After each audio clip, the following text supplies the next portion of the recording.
Good morning everyone. तो train यहाँ आमर सेकेंड डे। तो ट्रेन रू पूरा मॉर्निंग दृश्य देखा बहुत भल लगुला।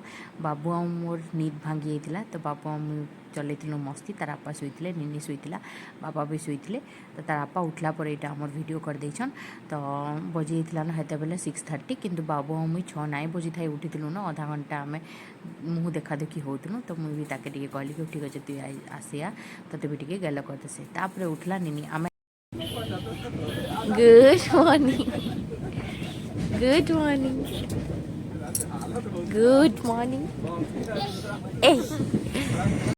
हेते बेल तक आम चाह चुही पी सारी ना ब्रश ब्रश सब फ्रेश होना कर सारी ना निनी हादे उठीचे निनी के तापर तेल मखा हवा सब काम सरू सरू पहुँची गलु आम टिटलागढ़।